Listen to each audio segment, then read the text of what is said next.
রংপুর মেডিকেলের ইন্টার্ন চিকিৎসকরা। একই সাথে আদেশ দ্রুত বাতিল করা না হলে বৃহত্তর আন্দোলনের হুঁশিয়ারি দিয়েছেন তারা। মাত্র রেজিস্টার ডাক্তার আছে, কোনো ইন্টার্নি ডাক্তার নাই। রোগী বৃহস্পতিবার আমার ডাক্তার দেখছে, একবার দেখছে, এখন পর্যন্ত দেখেনি। যে সমস্ত রোগীগুলো আছে তাদের জন্য খুব চরম দুর্বিষহ, তারা মানে যন্ত্রণার মধ্যে আছে। এখনো আমার আম্মা বিছানায় পড়ে আছে, কোনো ঠিকভাবে কোনো ট্রিটমেন্ট নেই, কিছু নেই, ডাক্তার দেখে না। এ বিষয়ে আরো খবর জানাতে বগুড়া থেকে আমাদের সাথে সরাসরি যোগ দিচ্ছেন ফরহাদুজ্জামান শাহী। ফরহাদ, সমস্যার সমাধানে প্রশাসনের পক্ষ থেকে কি কোনো ধরনের কোনো উদ্যোগ নেওয়া হয়েছে?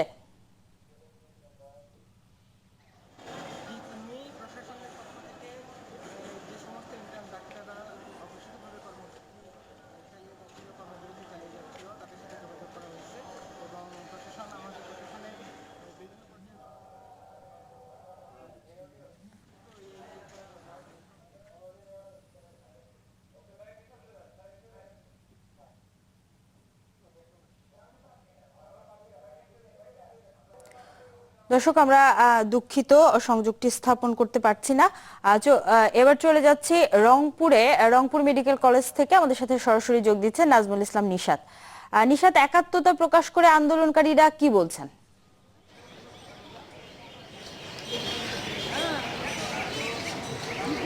তুমি এখানে সকাল 8টা থেকে ইন্টার্ন চিকিৎসকরা তাদের কর্মবিরতি পালন করছেন। কর্মবিরতির পাশাপাশি এখানে তারা প্ল্যাকার্ড হাতে নিয়ে কিন্তু প্রতিবাদ সমাবেশ করছে। তো তাদের যে দাবি সেটি হলো যে 4জন ইন্টার্ন চিকিৎসককে তাদের ইন্টার্নশিপ স্থগিতাদেশ করা হয়েছে, এটি 72 ঘন্টার মধ্যে বহাল করতে হবে। তা না হলে তাদের যে 72 ঘন্টার আন্দোলন চলছে সেটি আরও তারা দীর্ঘায়িত করবেন এবং পাশাপাশি তাদের যে কর্মবিরতি এবং সেই কর্মবিরতি তারা চালিয়ে যাবেন। তো তারা যেটি বলছেন যে বিভিন্ন সময় কিন্তু ইন্টার্ন চিকিৎসকরা রোগীদের হাতে এবং বিভিন্নভাবে লাঞ্ছিত হলেও তারা সঠিক প্রতিকার পান না। তো তাদের কর্মক্ষেত্রে নিরাপত্তার যে বিষয়টি সেটি নিশ্চিত করতে হবে এবং সবকিছু মিলিয়ে যে 4জন চিকিৎসককে স্থানান্তর করা হয়েছে এবং ইন্টার্নশিপ স্থগিত করা হয়েছে সেটি 72 ঘন্টার মধ্যে যদি তারা প্রত্যাহার না করে নেন কর্তৃপক্ষ, তাহলে তারা এই আন্দোলনটি চালিয়ে যাবেন বলে তারা ঘোষণা দিয়েছেন। নিশাত, ধন্যবাদ আপনাকে। দর্শক, রংপুর থেকে আমাদের সাথে যোগ দিয়েছিলেন নাজমুল ইসলাম নিশাত। দর্শক, এবার চলে যাচ্ছি বগুড়া থেকে আমাদের সাথে যোগ দিচ্ছেন ফরহাদুজ্জামান শাহী। ফরহাদ, আপনার কাছে জানতে চাচ্ছি যে সমস্যার সমাধানে প্রশাসনের পক্ষ থেকে কি কোনো ধরনের কোনো উদ্যোগ নেওয়া হয়েছে? পক্ষ থেকে যে সমস্ত ইন্টার্ন ডাক্তাররা এই 130 জন ইন্টার্ন ডাক্তার যে অবশ্যভাবে চালিয়ে যাচ্ছে তাদের সাথে যোগাযোগ করা হয়েছে। প্রশাসনের কর্মকর্তারা আমাদের বলছেন নিরসনের জন্য তারা ইন্টার্ন ডাক্তারের সাথে আবারও বৈঠকে বসবেন। তবে ইন্টার্ন ডাক্তাররা যারা গত 3 দিন থেকে কর্মবিরতি চালিয়ে যাচ্ছিল তারা কিন্তু হাসপাতাল কম্পাউন্ডে তাদের দেখা যায়নি। তবে আজকে কিন্তু তারা বেলা 11টা থেকে হাসপাতালের বিভাগের সামনে কিন্তু তারা মানববন্ধন করছে। আমি সেই ইন্টার্ন ডাক্তারদের যিনি মুখপাত্র ডাক্তার কুতুবুদ্দিনের সাথে আমার কথা হয়েছে, তিনি আমাকে বলেছেন যে প্রশাসনকে তারা জানিয়ে দিয়েছেন যতক্ষণ পর্যন্ত তাদের বিরুদ্ধে অনৈতিক সিদ্ধান্ত যতক্ষণ পর্যন্ত প্রত্যাহার না করা হবে ততক্ষণ পর্যন্ত তারা এই কর্মবিরতি চালিয়ে যাবে। আর তার সাথে আমার এটাও কথা হয়েছে যে তিনি বাংলাদেশের যত মেডিকেল কলেজ আছে, মেডিকেল কলেজ হাসপাতালগুলো আছে সেখানকার সকল ইন্টার্ন ডাক্তারদের সাথে তারা যোগাযোগ করে যাচ্ছেন যাতে এই ধরনের ব্যবস্থা তাদেরকে যেন বহিষ্কার করার সুযোগ না পায়, তার জন্য তাদেরকে তাদের এই আন্দোলনের সাথে একাত্মতা ঘোষণা করার জন্য তারা তাদেরকে আহ্বান জানিয়েছেন। ফরহাদ, ধন্যবাদ আপনাকে। দর্শক, বগুড়া থেকে আমাদেরকে জানাচ্ছিলেন ফরহাদুজ্জামান শাহী। সিটি নির্বাচন সামনে রেখে কুমিল্লায় এখন আলোচনায় নতুন নামে বিভাগ চালুর বিষয়টি। যিনি নির্বাচিত হোক, নতুন নগরপিতার কাছে এখানকার বাসিন্দাদের প্রত্যাশা কুমিল্লা নামে বিভাগ করতেই যেন কাজ করেন তারা। তবে এ নিয়ে মিশ্র প্রতিক্রিয়া রয়েছে প্রধান 2 প্রার্থীর। কুমিল্লা থেকে আহসান হিমেলের রিপোর্ট আর ছবি তুলেছেন হুমায়ুন কবির। 5 বছর পর আবারও ভোট প্রাচীন জনপদ কুমিল্লায়। কদিন আগেও নগর জুড়ে যেখানে ছিল সিটি নির্বাচনে মনোনয়ন প্রত্যাশীদের নানা পোস্টার ব্যানার, সেখানে এখন ঝুলছে বিভাগের নামকরণ নিয়ে দাবি দেওয়া। কুমিল্লা বাদ দিয়ে ময়নামতি নামে ঘোর আপত্তি এই নগরের বাসিন্দাদের। ময়নামতি বিভাগ আমরা কুমিল্লা তাহলে এটা অ্যাকসেপ্ট করতে পারতেছি না। আমি তো ভাই চাই কুমিল্লা চাই, নতুন করে ময়নামতি যাওয়া উচিত না। ময়নামতি এটা গ্রহণযোগ্য না, আমাদের কুমিল্লা হিসেবে নামে পরিচিত হোক, এটাই আমরা চাই।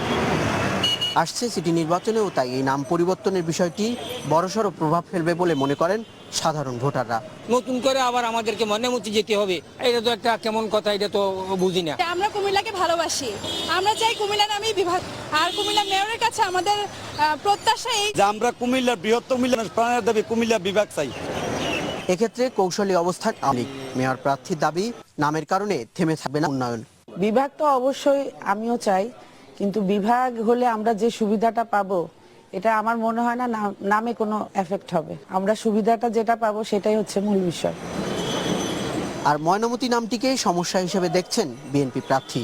তার আশা শেষ পর্যন্ত কুমিল্লা নামেই চালু হবে বিভাগটি। জনগণ জিতেছে, আমি লোক আছি, আমি মনোমুক্তির পক্ষে নাই, সোজা কথা। আমি আমার ঐতিহ্য, এদিকে আমার জন্ম হয়েছে, আমার হয়েছে, বিরোধের লাগে না, আমার বুঝাইতে হইব আমরা কুমিল্লা মানুষ অশিক্ষিত না।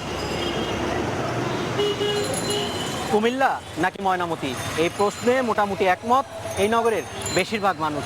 তাই নতুন নামে বিভাগ নয়, আদি নামে পথ চলতে চান তারা।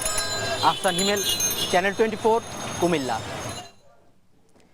এদিকে নতুন নির্বাচন কমিশনের অধীনে 6 মার্চ প্রথমবারের মতো দলীয় প্রতীকে ভোট হবে দেশের 18টি উপজেলায়।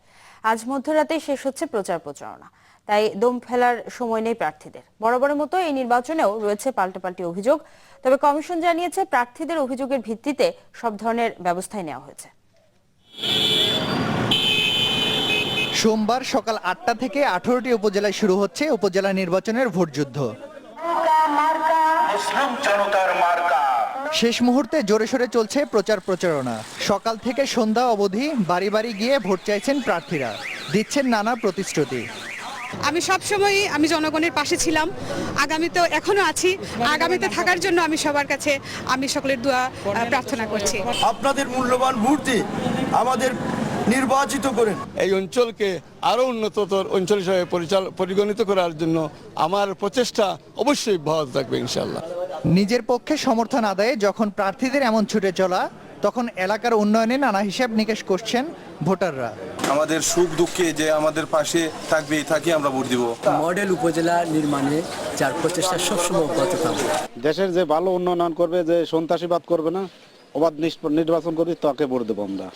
প্রথমবারের মতো দলীয় প্রতীকে ভোট হবে, তাই উৎসবের কমতি নেই বড় দুই দলের নেতাকর্মীদের।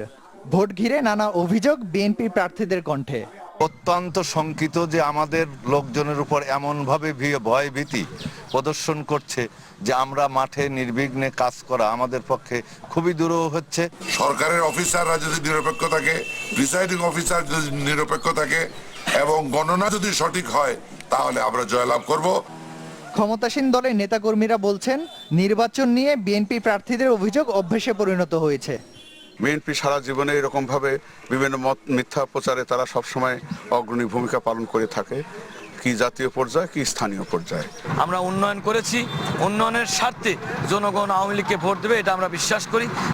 নির্বাচন কর্মকর্তাদের আশা, ভোট হবে অবাধ, সুষ্ঠু ও নিরপেক্ষ। নির্বাচনী প্রচার অবাধে করার জন্য ব্যবস্থা রাখার জন্য এবং নিয়ম শৃঙ্খলা যাতে কেউ ভঙ্গ না করে সেজন্য 2 জন নির্বাহী ম্যাজিস্ট্রেট নিয়োগ করা হয়েছে। আইন শৃঙ্খলা বাহিনী পর্যাপ্ত থাকবে এবং নির্বাচনের এখন পর্যন্ত সার্বিক এরই মধ্যে সরঞ্জাম কেন্দ্রে কেন্দ্রে পৌঁছে দেওয়ার পাশাপাশি শান্তিপূর্ণভাবে ভোট উৎসব শেষ করতে সব প্রস্তুতি প্রায় শেষ বলে জানিয়েছেন নির্বাচন কর্মকর্তারা। তৌহিদ হাসান, চ্যানেল 24। HRRM দেশ 24 একটা বিরতি নিচ্ছে।